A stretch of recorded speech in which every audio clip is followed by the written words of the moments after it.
Na minha opinião, o momento português que teve mais consequências na história universal aconteceu há 500 anos. Não foi a passagem do Cabo da Boa Esperança por Bartolomeu Dias, não foi a chegada de Vasco da Gama à Índia, não foi a descoberta do Brasil por Pedro Álvares Cabral, não foi a conquista de Goa por Afonso de Albuquerque. Em 1512, há precisamente 500 anos, um pequeno grupo de portugueses chegou aqui e descobriu finalmente onde é que se localizavam as míticas Ilhas das Especiarias. A partir desse momento, Portugal, a Europa e o mundo nunca mais foram os mesmos.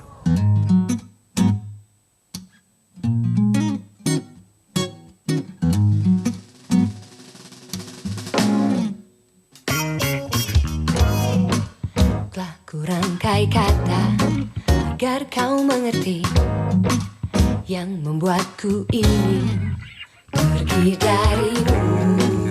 Ku tak sanggup lagi hidup begini dihantui rasa.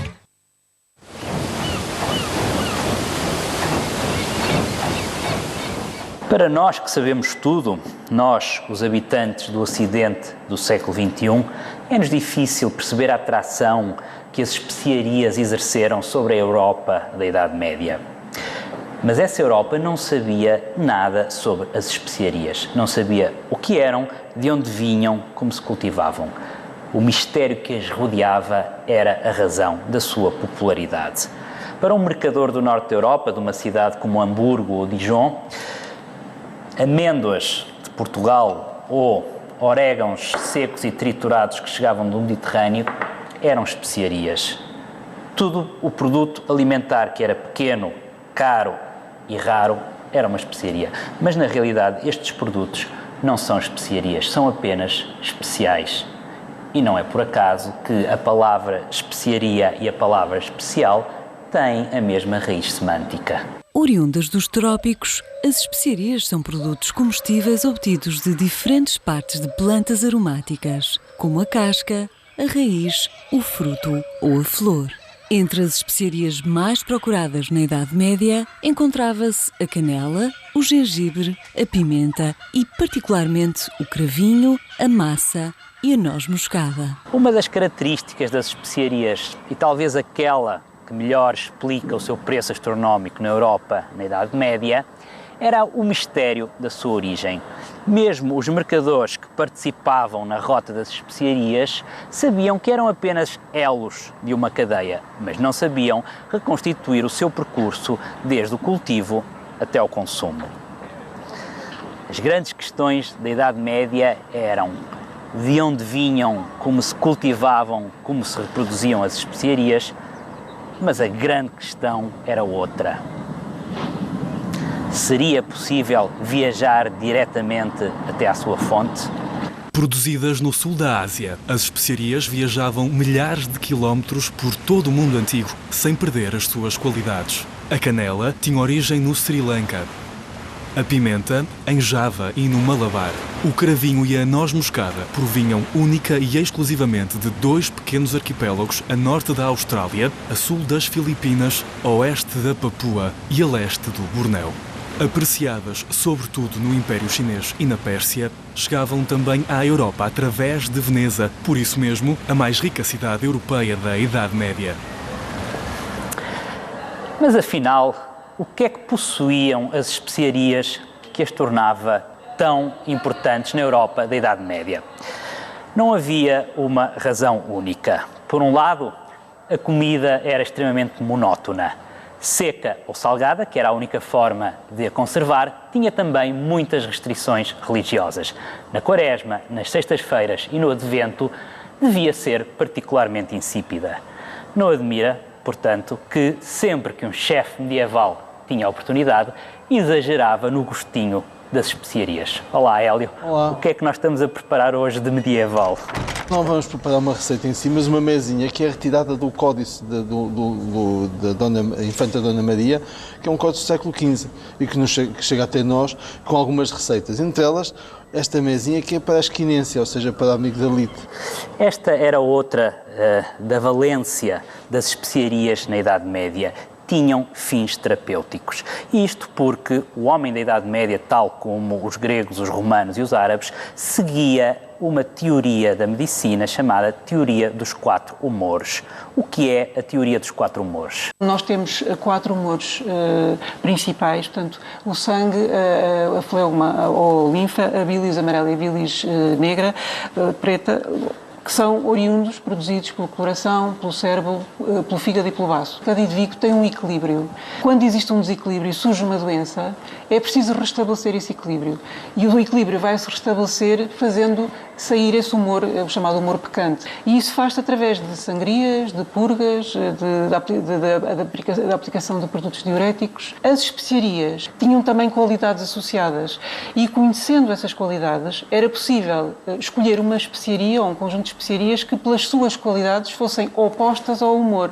E, portanto, era através desta oposição que se podia restabelecer o equilíbrio do paciente. Hélio, o que é esta receita? O que é que nós temos aqui? Então, temos cravinho, temos noz moscada, temos o alva de cães, açúcar e gengibre. Isto tudo é triturado no pilão e depois manda a receita que se meta pelo gorgomilo, ou seja, pela garganta abaixo, com os 3 dedos. Eu não estou com amigdalite. Mas imagina que está com amigdalite e por cima ter que enfiar o pó com os dedos e depois beber um copo de água fria, que é exatamente o que diz aí. Não é um exagero de especiarias nesta e nas outras receitas do livro? Sem dúvida alguma, porque as especiarias, muitas delas, serviam só para ostentação, serviam só para status, para mostrar a riqueza que a família tinha, o poder económico que ela tinha, quando faziam estas iguarias, estas receitas. E aqui estão 3 razões que explicam a importância das especiarias na Idade Média. Tinham valência culinária, serviam para fins terapêuticos e permitiam ostentar riqueza e posição social. Mas ainda havia uma outra questão. Será que tinham uma origem divina? Na Europa da Idade Média, o paraíso terrestre está no Oriente, localizado no Oriente, e aí nós temos muitas plantas odoríferas, temos bedélio, temos ouro, temos mirra, temos tudo o que é precioso está no paraíso. E, portanto, esta necessidade de se aproximar do paraíso também me parece que se eu não posso lá ir, então que as plantas venham até mim.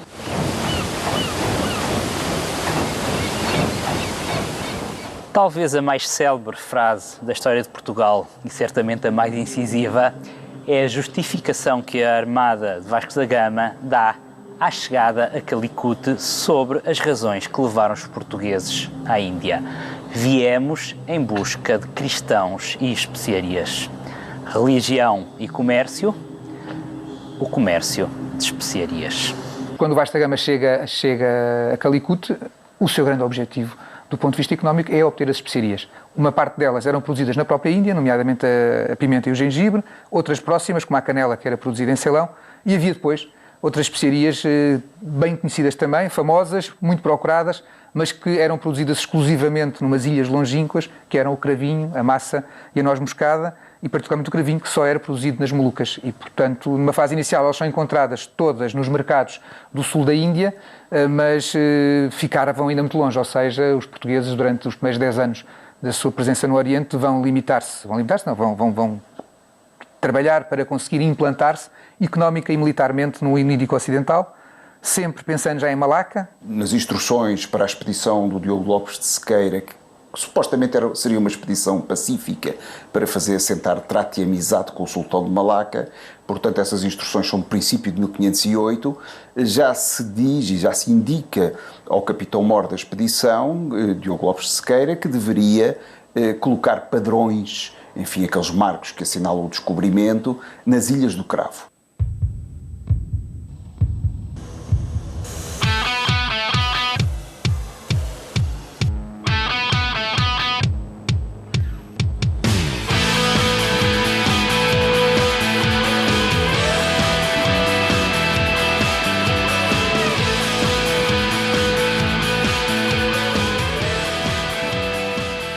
Afonso de Albuquerque, quando em 1511 consegue controlar Malaca, manda embaixadas para o Sião e para o Pegu, isto é, para a Tailândia e para a Birmânia, que eram os dois grandes potentados na região, e envia a expedição mais importante, com 3 navios, em direção às Ilhas das Especiarias, às ilhas onde havia o cravo e a noz moscada.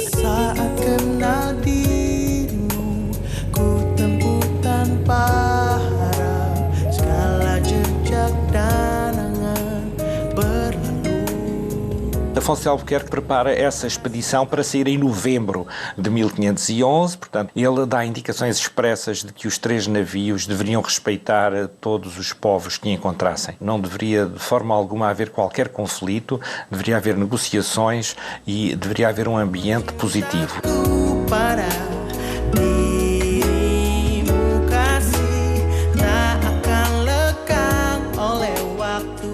I'm a teacher. I teach in the English class, and in the afternoon I teach. I have a special class for a Muslim school to teach them how to read the Quran. Bandanese now 98% are Muslim, and there are 2% are Christian and mixed to the other, Protestant and Catholic and Chinese.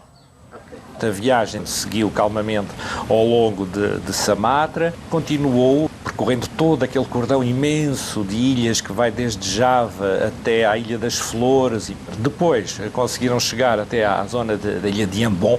A seguir foram para a Ilha de Serrame e então seguiram para Banda. A caravela foi entregue a um capitão de menor grado, Simão Afonso Bisagudo, um outro navio que é considerada sempre um navio, enfim, de linha, é a nau Santa Catarina, cuja capitania foi entregue ao capitão-mor da Armada, António da Abreu, e ao seu piloto, Luís Botim. A nau Sabaia, que era um navio de fábrica asiática presado em Goa durante a conquista por Albuquerque, é um navio de grande calado também, cuja capitania é entregue a Francisco Serrão, e ao seu piloto Gonçalo de Oliveira. Gonçalo de Oliveira, que é frequentemente dado como sendo parente de Fernando Magalhães. Um dos grandes problemas da historiografia que permanece em aberto é saber se Fernão de Magalhães esteve ou não esteve na Armada. São muito poucas as pessoas cujos nomes são conhecidos, que participaram nesta viagem. Há informadores espanhóis que dizem que Fernão de Magalhães teria ido, mas são informações um pouco vagas. Depois há um grande humanista português, que é Fernando Oliveira, que afirma categoricamente que Fernão de Magalhães foi com Francisco Serrão e António da Abreu, foi um dos descobridores das Molucas.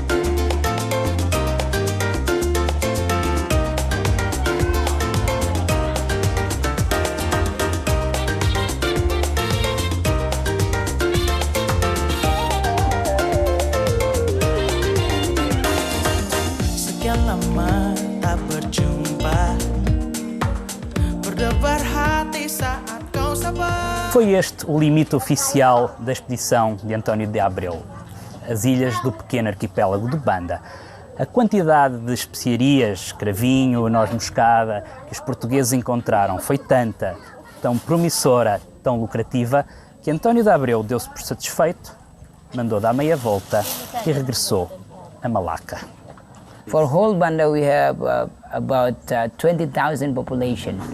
And especially in town, Naira Islands are about 9,000 population. Nutmeg is I think that is the main produce of the Banda people, because from the nutmeg, Bandanese has a lot of money from that. Every year they can have the 3 times of the produce by the nutmeg, 2 big seasons and 1 small season. Right now, they pick nutmeg in the season. So different with the former days, in the colonial time, when the people pick nutmeg every day, that's the best quality. When the nutmeg just open on the trees, then they pick it. But now people pick it in the season.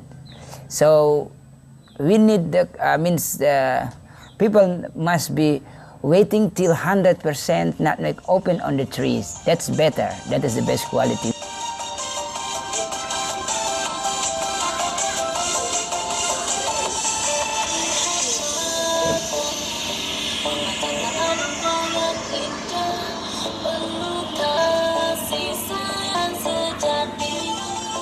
A expedição de António de Abreu localizou as Ilhas da Banda.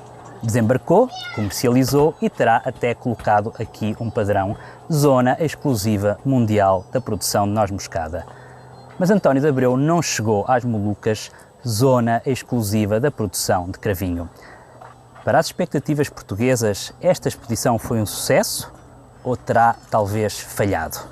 Esta questão é um pouco complexa, na medida em que, por ilhas Molucas e produtoras de especiarias, se entendem, por vezes, espaços diferentes e diversificados. Há um conceito muito alargado de ilhas Molucas, que inclui não só as Molucas propriamente ditas, que são as ilhas do norte, mas também ilhas do grupo central, chamadas Ilhas de Amboina, e ainda, enfim, um conceito, digamos, ainda mais alargado, que inclui as próprias Ilhas de Banda, na medida em que estas também eram produtoras de especiarias, ainda que de outras especiarias, a noz moscada e a massa. Este último destino, que são as Ilhas de Banda, tem provocado, enfim, ao longo dos tempos, alguma controvérsia, inclusivamente alguma contestação do ponto de vista, por exemplo, de uma historiografia espanhola, dado que os espanhóis estavam também interessados nesta região, na medida em que os portugueses não teriam atingido, de facto, as Ilhas das Especiarias como se propunham. Ok, pagou-se.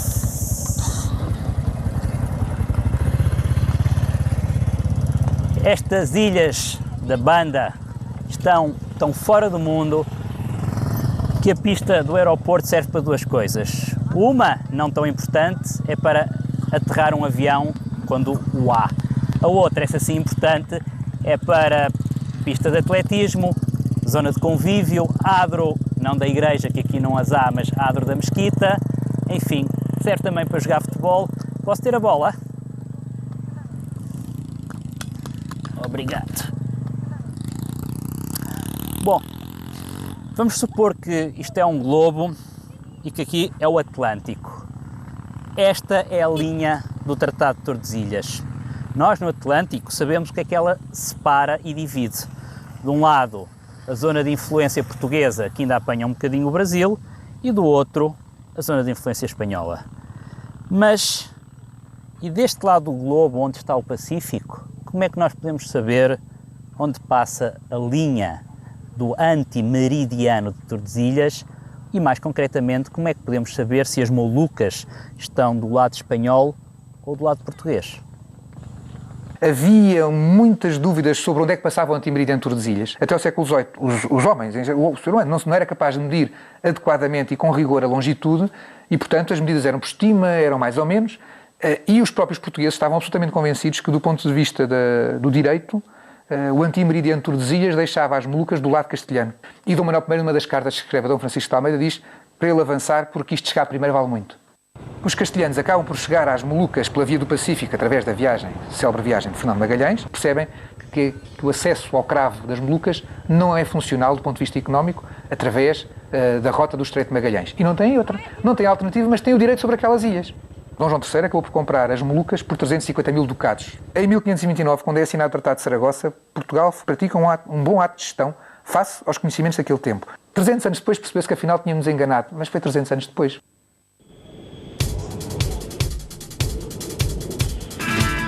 Salahkah aku membencimu? Salahkah aku membenci dirimu?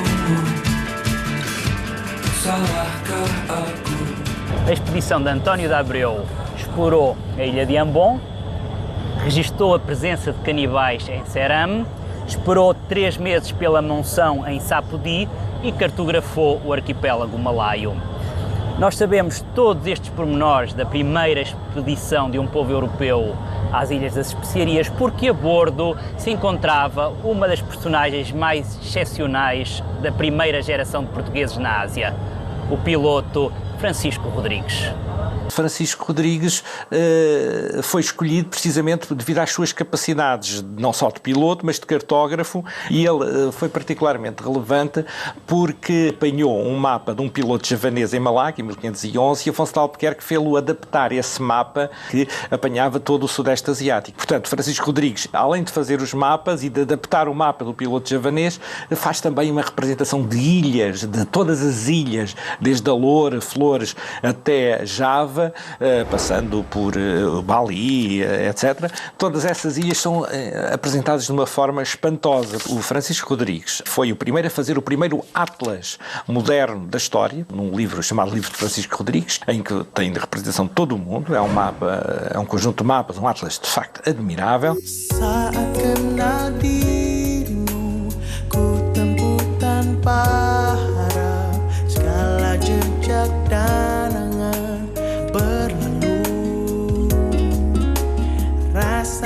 No entanto, alguns dos portugueses não vão conseguir regressar a Malaca com António de Abreu e Francisco Rodrigues e vão naufragar numa pequena ilhota, Nusa Penhu, a Ilha das Tartarugas. A partir deste momento, especificamente para um deles, Francisco Serrão, a vida vai passar a ter o sabor, o mistério e a aventura de um conto das Mil e Uma Noites, ou se quisermos, de um blockbuster de Hollywood.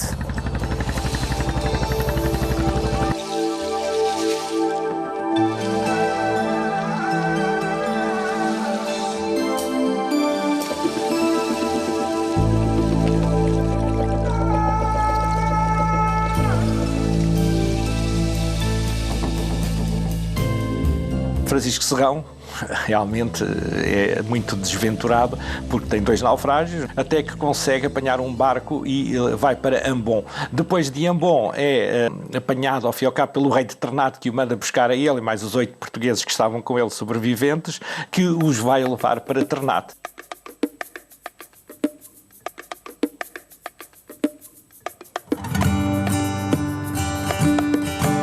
Francisco Serrão foi muito bem recebido pelo sultão de Ternate. Algumas profecias que já circulariam na época nas Molucas, assinalando a chegada de uns homens vestidos de ferro, vestidos de aço, e portanto seriam evidentemente os portugueses, iriam permitir uma projeção do próprio sultanato de Ternate, como até então não tinha. E portanto estas ideias um pouco mágico-religiosas e de acordo com o Islão local, pesaram sem dúvida neste bom acolhimento.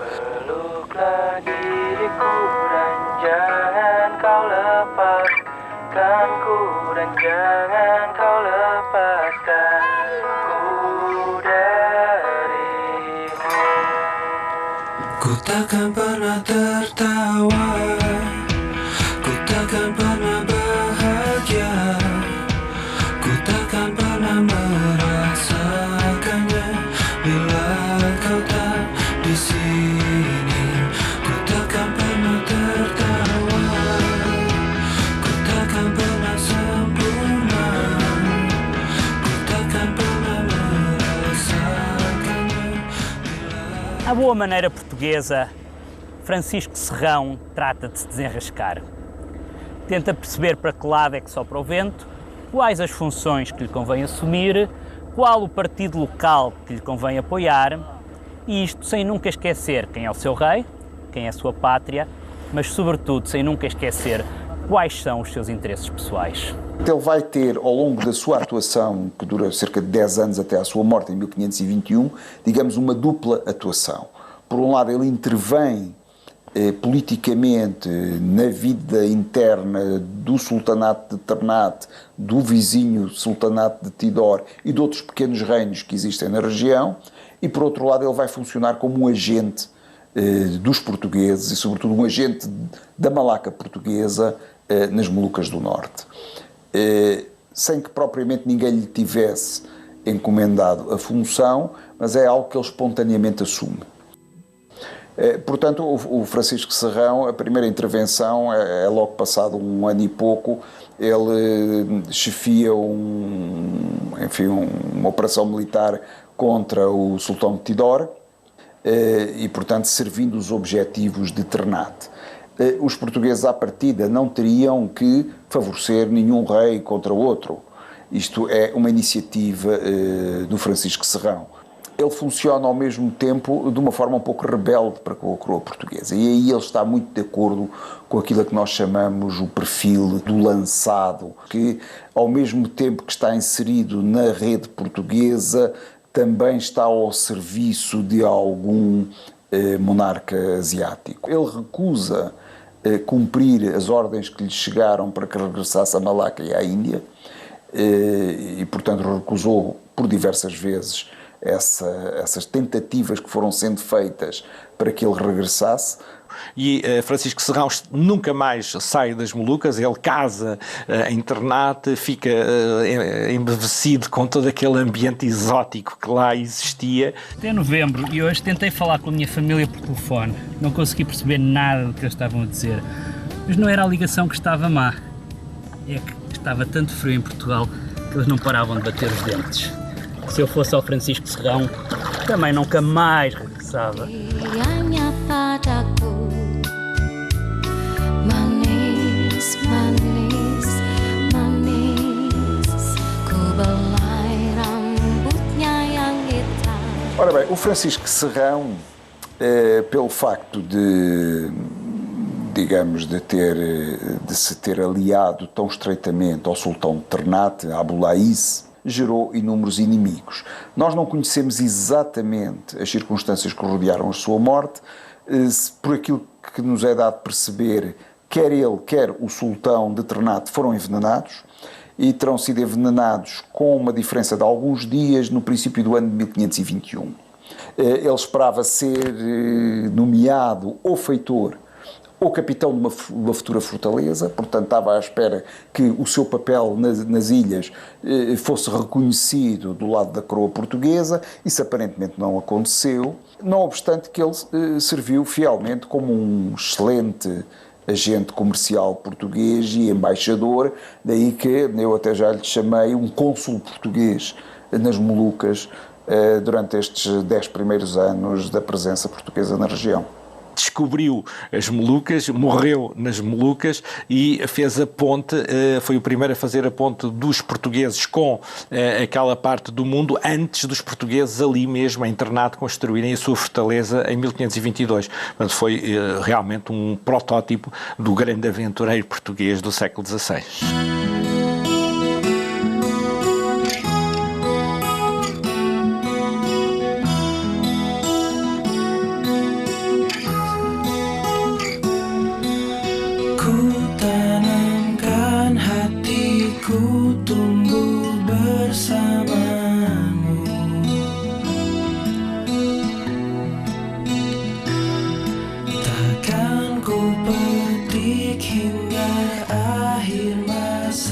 Após a construção de uma fortaleza em 1523, os portugueses tentarão, sem grande sucesso, estabelecer um monopólio no comércio do cravinho e controlar politicamente as Molucas.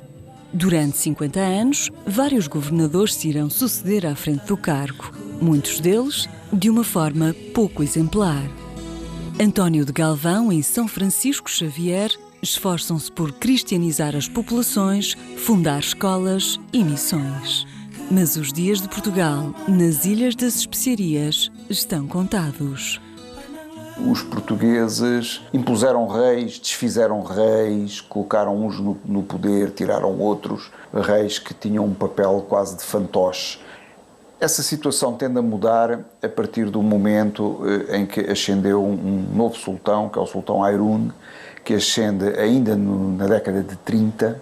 O sultão Hairun foi fazendo uma política contrária aos portugueses na região, sem a assumir perante os portugueses. O sultão é acusado de manobrar uma série de pequenos régulos locais que se tornaram hostis aos portugueses, e um capitão português mandou assassinar o sultão. Isto aconteceu em 1570. Ternate sublevou-se contra a presença dos portugueses na sua ilha. E o sultão que o fez foi o filho de Hairun, o sultão Babulá, que levou 5 anos a conseguir expulsar os portugueses da fortaleza de Ternate. E conseguiu finalmente, e também não lhe foi tão difícil assim. Em 1575, Portugal era a principal potência marítima e militar no Oceano Índico em geral e nos mares do Sudeste Asiático em particular. Não é, portanto, estranho que uma posição tão importante como Ternate tenha sido abandonada de uma forma assim tão fácil e indigna? Ou será que por detrás disto houve jogos de bastidores, segundo as intenções, manobras e interesses e, sobretudo, alguma dor de cotovelo a explicar todos estes acontecimentos?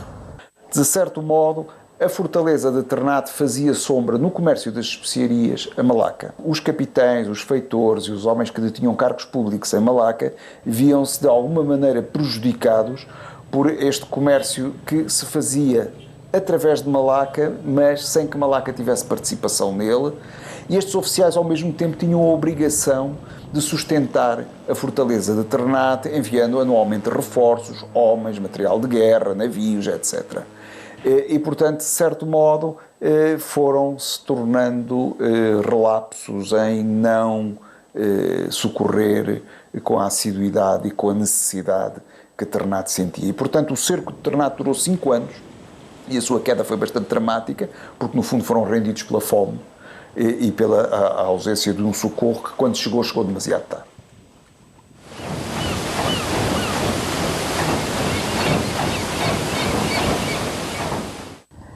Estamos no Forte Holandês de Bandanera, um edifício construído nas primeiras décadas do século XVII, quando a presença portuguesa nas Ilhas da Banda se começava já a eclipsar.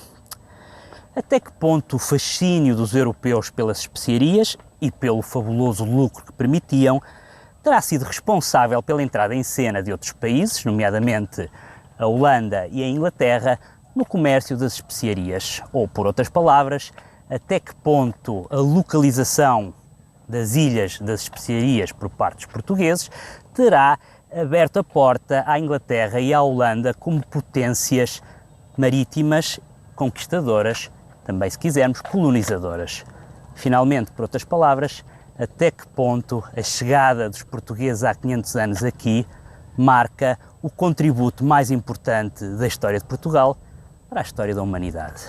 Ao longo do século XVI, Portugal pôde avançar quer na América, quer pontualmente em África, quer na Ásia, enfrentando apenas os poderes locais, para os quais, como europeus que éramos, tínhamos tecnologia militar suficiente para aquilo que precisávamos de fazer. Agora, isto não podia durar para sempre, mas naturalmente acabaria por haver uma altura em que os outros europeus se iriam interessar pelos nossos territórios. É importante perceber que Portugal conseguiu ter os impérios que teve, não porque impediu os outros europeus de irem lá, mas porque os outros europeus não quiseram ir lá. Ou satisfizeram-se com aquilo que os portugueses, com a intermediação portuguesa. No final do século XVI, a Holanda, por razões dinásticas e hereditárias, pertence a Filipe II, rei de Espanha e de Portugal. Os desejos de independência dos holandeses e, sobretudo, as tensões religiosas entre protestantes do norte da Europa e os católicos espanhóis irão provocar uma guerra brutal entre as duas nações. Portugal, quando perde a independência, recebe ordens de Madrid de fechar o porto de Lisboa aos navios holandeses e de não lhes fornecer mais especiarias. Ninguém adivinha que os holandeses vão chegar. A chegada dos holandeses é absolutamente inesperada.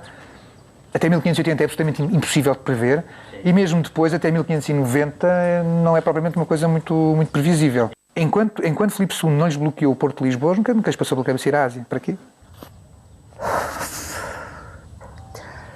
Os holandeses chegam às Molucas em 1599 e rapidamente compreendem que Ambon, um porto profundo e protegido, é o lugar mais conveniente, mais estratégico para centralizarem as suas operações de conquista, colonização e monopólio.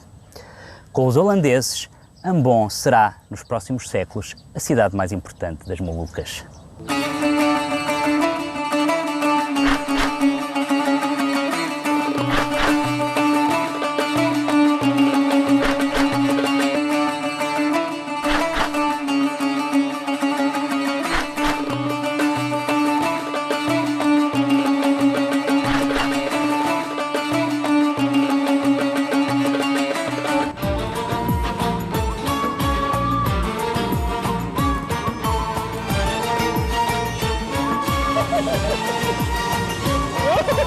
Kadang-kadang laut berombak dari badai dari topan, bagai kuda yang mendombat, tapi kita tetap aman di atas kepala kita.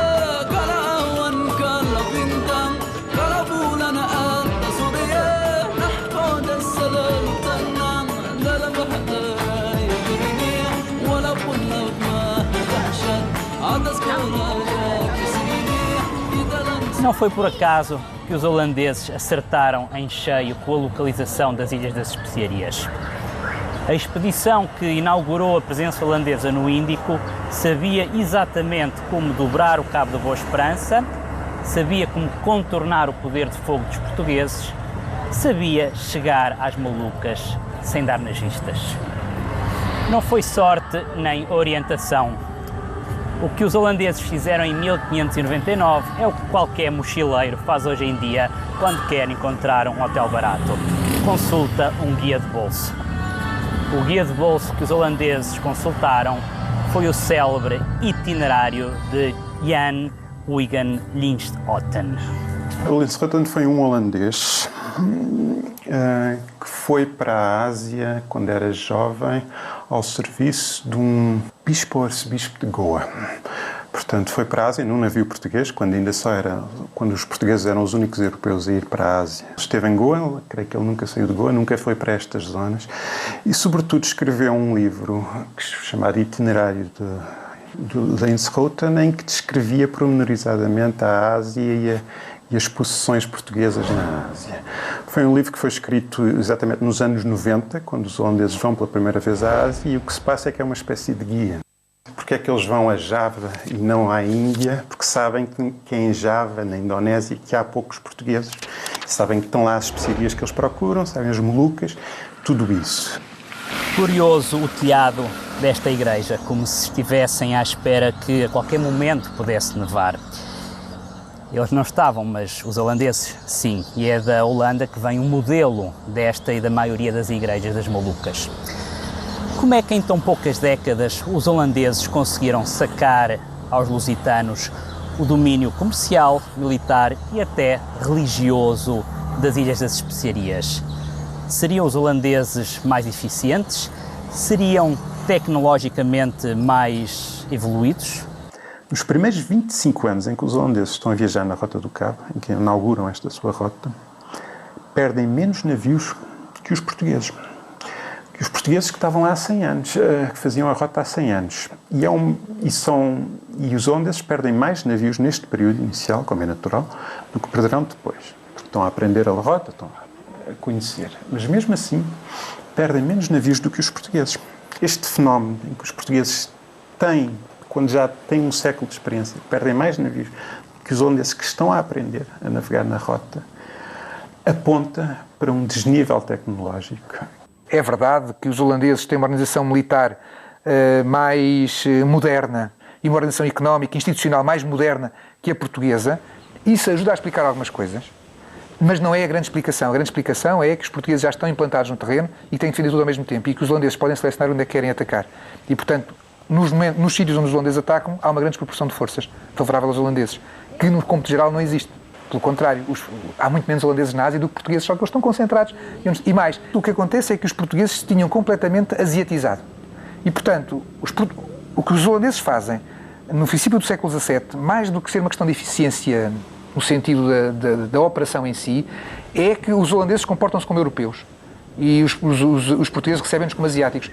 O Estado da Índia não foi concebido para enfrentar os holandeses, que, diga-se de passagem, até 1580 eram aliados tradicionais de Portugal, foi concebido para enfrentar os muçulmanos. Quem visitou Amsterdão terá certamente notado a ausência de uma obra de regime que celebre o lucro do comércio das especiarias, como em Lisboa, por exemplo, o Mosteiro dos Jerónimos celebra a glória de Dom Manuel I. E talvez seja essa a diferença fundamental entre a aventura comercial portuguesa e holandesa no Índico. Enquanto que o nosso sistema assentava numa monarquia feudal, centralizada, absolutista, evangelizadora, o sistema holandês era puramente capitalista.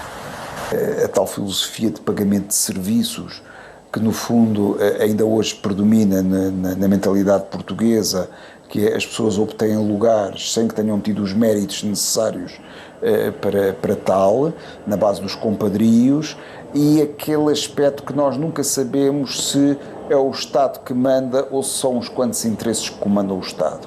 E eu penso que aqui esses interesses, e sobretudo interesses que se identificavam com uma mentalidade guerreira e com uma mentalidade um pouco medieval, se sobrepuseram a uma política mais realista de Estado moderno. A grande diferença entre a expansão portuguesa e holandesa foi que o comércio colonial holandês complementava uma economia já de si rica. A Holanda era rica. Portugal enriqueceu, digamos assim, com esse comércio. E essa riqueza nunca foi exatamente complementada por uma riqueza da metrópole. Portanto, a Holanda pode fazer recurso, pode criar esta organização centralizada que precisa de muito dinheiro, precisa de muito crédito, precisa de recorrer a investidores, portanto não é algo que nasça de nada, graças apenas à sua grande eficiência. E Portugal não tem isso. E vai continuar a não ter. E, portanto, quando o comércio decai, Portugal decai com ele. Os holandeses chegam ao Índico como também uma testa de ponte de interesses europeus muito difusos e muito diversos, que vão desde dos judeus até aos alemães, mas o facto de terem moldado a sua empresa em termos capitalistas e, portanto, se terem aplicado em gerar lucros para uma companhia e não em distribuir lucros por famílias, fez também toda a diferença. Estamos no centro histórico de Jakarta, o lugar onde os holandeses criaram a sua capital colonial, a que deram o nome de Batávia, que era o nome que o Império Romano dava aos territórios da Holanda. Chamar centro histórico este quarteirão talvez seja um bocadinho abusivo, no sentido que a Jakarta moderna, independente, de certa forma renegou esse passado colonial, mas estou a divagar. Aqui o que importa sublinhar é que esta capital colonial foi fundada não por um país, a Holanda, mas sim por uma empresa capitalista holandesa criada especialmente para gerir o comércio das especiarias. Com as décadas, essa empresa tornar-se-ia tão importante, tão bem-sucedida e tão tentacular que muitos historiadores consideram-na a primeira multinacional da história, a Companhia Holandesa das Índias Orientais. Tendo como únicos objetivos aumentar o capital, emitir ações, distribuir dividendos, dar lucro, a Companhia Holandesa das Índias Orientais armou o seu próprio exército, fundou as suas colónias, subjugou reinos asiáticos, escravizou inteiras populações, provocando mesmo um genocídio em banda. Para garantir o monopólio da produção e venda de cada grama de pau de cravinho e noz moscada à face da terra, a Companhia Holandesa das Índias Orientais entrou em guerra com portugueses, espanhóis e ingleses em vários continentes e oceanos. Para a prefiguração, no fundo, de uma guerra global entre as potências europeias, que se joga em todos os cenários, que já não há limites geográficos quase.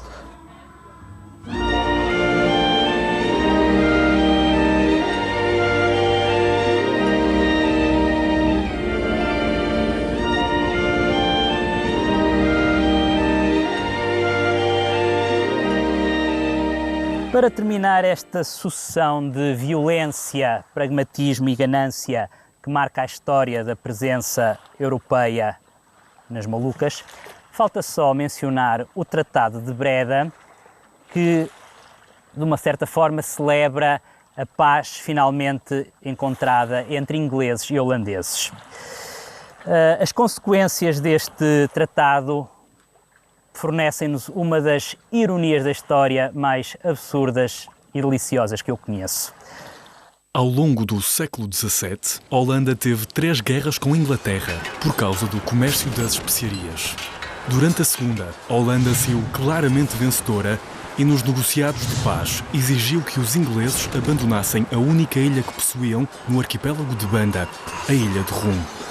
Como contrapartida à sua retirada das Ilhas das Especiarias, a Inglaterra conseguiu que os holandeses se retirassem de uma ilha que tinham ocupado no nordeste do continente americano, mas que os ingleses consideravam fazer parte da sua nova colónia, a que eles davam o nome de Nova Inglaterra. Aparentemente, tinha sido uma grande humilhação para os ingleses. Os holandeses, todos contentes, lá se livraram dessa ilhota no Atlântico Norte, na costa americana, que não nos servia para nada, aqui eles chamavam Nova Amsterdão e que hoje se chama Nova York, e os ingleses, furiosos, lá perderam o pedacinho de terra que na altura tinha mais valor por metro quadrado no mundo e que hoje é apenas um ilhéu desabitado, a ilha de Rum. The city's glamour can never spoil the dreams of a boy and girl. We'll turn Manhattan into an Isle of Joy.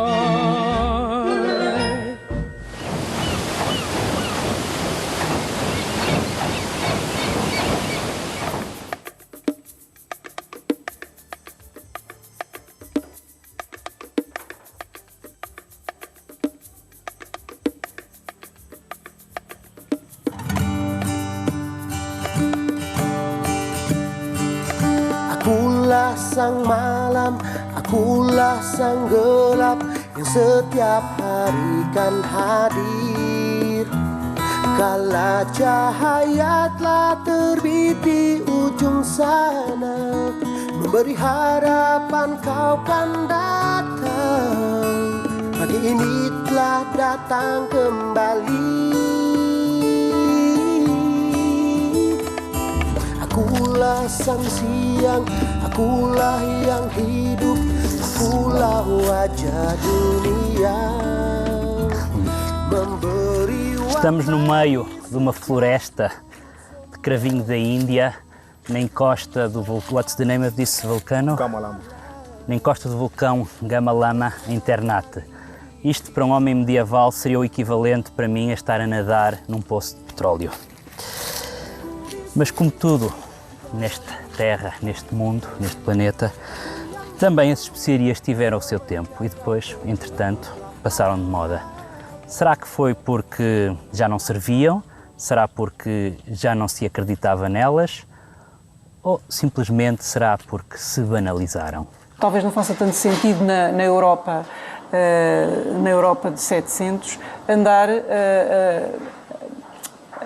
a mostrar aos outros que se tem muitas especiarias, porque as especiarias são relativamente correntes, já há muitas especiarias, de modo que se parte para outro tipo de demonstração de riqueza. A Companhia Holandesa das Índias Orientais foi vítima da sua própria eficiência e sucesso. A partir do século XVIII, a Europa recebe tantos novos produtos alimentares que a despensa mental dos europeus tem que arranjar espaço para eles. As especiarias estão fora de moda. A novidade está no café, no chocolate e por aí fora. Pierre Poivre, em 1770, consegue roubar sementes de craveiro e de moscadeira das Molucas e transplantá-las com sucesso em colónias francesas. Poucas décadas depois, as especiarias mais exclusivas da humanidade eram um cultivo banal em quase toda a linha dos trópicos.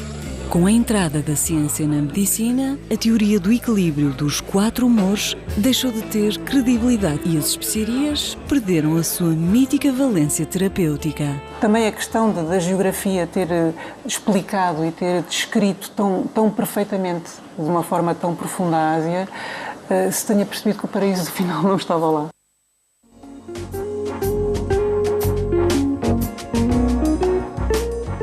As especiarias que durante tantos séculos foram um complexo e misterioso puzzle para uma grande parte da humanidade, acabaram por se tornar mais uma das tantas coisas do nosso dia-a-dia, como um avião low cost que nos leva à Ásia em meia dúzia de horas, como um frigorífico que conserva o sabor dos alimentos intacto durante semanas, como uma aspirina que nos alivia de uma dor de cabeça.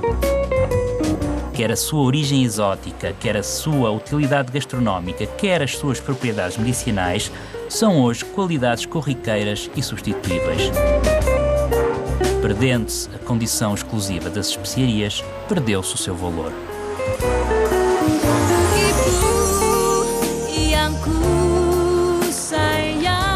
Mas da próxima vez que rasparmos um pouco de noz moscada num puré de batata ou espetarmos um pau de cravinho numa cebola para melhorar uma canja de galinha, lembremo-nos da importância que estes produtos tiveram na história do nosso país e na formação da nossa identidade.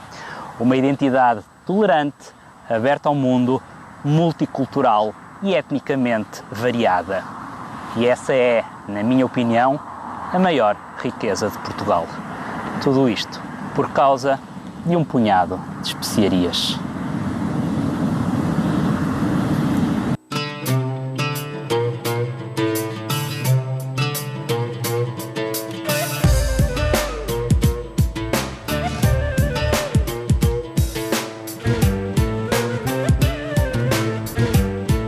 Há 500 anos, um grupo de portugueses, aliás, um pequeno grupo de portugueses, chegou a estas ilhas no fim da longitude, no lado oposto do mundo.